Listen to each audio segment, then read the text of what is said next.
ಬೆಂಗಳೂರಿನಲ್ಲಿ ನಾಯಿಯ ಕಾಟ ತುಂಬ ಜಾಸ್ತಿ ಇದೆ. ಬೀದಿ ನಾಯಿಗಳು ತುಂಬ ಎಲ್ಲೆಂದರಲ್ಲಿ ಬೀದಿ ನಾಯಿಗಳ ಕಾಟ ಜಾಸ್ತಿ ಆಗಿದೆ.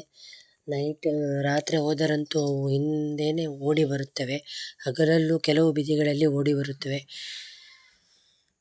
ಕೆಲವು ಜನ ಬೀದಿಗೆ ಯಾರು ಬರಬಾರದಂತೂ ಬೀದಿ ನಾಯಿಗಳನ್ನು ಸಾಕಿದ್ದಾರೆ. ಬಡ ಮಕ್ಕಳ ಶಾಲೆ ಸಲುವಾಗಿ ಈ ವಿಡಿಯೋ ಮಾಡ್ತಿದ್ದೇವೆ, ಸಬ್ಸ್ಕ್ರೈಬ್ ಮಾಡಿ. ಕೆಲವು ಜನ ಏನು ಮಾಡ್ತಾರಂದರೆ ಆ ಬೀದಿಗೆ ಯಾರು ಬರಬಾರ್ದಂತ ಬೀದಿ ನಾಯಿಗಳನ್ನು ಸಾಕ್ತಾರೆ. ಹೇಗೂ ಇವಾಗ ಸೊಸೈಟಿ ಅಕ್ಕಿ ಫ್ರೀಯಾಗಿ ಸಿಗ್ತಾ ಇದೆ. ಆ ಸೊಸೈಟಿ ಅಕ್ಕಿಯನ್ನು ತಂದು ಬೇಯಿಸಿ ನಾಯಿಗಳಿಗೆ ಹಾಕಿ ನಾಯಿಗಳ ಸಂಖ್ಯೆ ಜಾಸ್ತಿ ಆಗುವ ಹಾಗೆ ಮಾಡ್ತಾರೆ.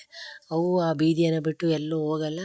ಅಲ್ಲಿ ಹೋಗೋ ಬರೋರಿಗೆ ತುಂಬ ತೊಂದರೆ ಕೊಡುತ್ತವೆ. ಕೆಲವು ಜನ ಈ ಥರ ಮಾಫಿಯಾನು ಮಾಡ್ತಾ ಇದ್ದಾರೆ. ಯಾಕಂದರೆ ಅವರ ಬೀದಿಯಲ್ಲಿ ಯಾರು ಓಡಾಡಬಾರದು, ಅವರ ಮನೆಯ ಹತ್ತಿರ ಯಾರು ಕಳ್ಳರು ಬರಬಾರ್ದು ಅಂತ ಈ ಥರ ಮಾಡ್ತಾ ಇದ್ದಾರೆ. ಎಷ್ಟೋ ನಾಯಿಗಳು ಹೋಗಿ ಬರುವವರಿಗೆ ಕಚ್ಚುತ್ತಾ ಇದ್ದಾವೆ.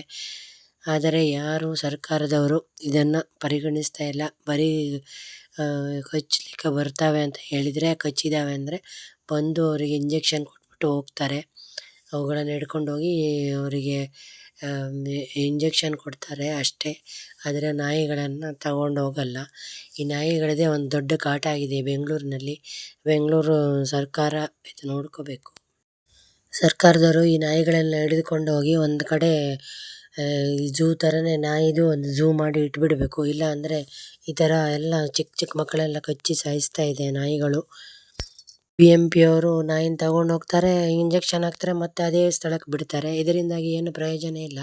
ಓಡಿಸ್ಕೊಂಡು ಬರ್ತವೆ, ಮಕ್ಕಳನ್ನು ಕಚ್ತವೆ, ಮಕ್ಕಳನ್ನು ಸಾಯಿಸಿದ್ದಾವೆ, ಎಷ್ಟೋ ಜನರನ್ನು ಸಾಯಿಸಿದ್ದಾವೆ. ಯಾಕೆ ಈ ಸರ್ಕಾರ ಇನ್ನೂ ಎಚ್ಚೆತ್ಕೊಳ್ತಾ ಇಲ್ಲ ಗೊತ್ತಿಲ್ಲ.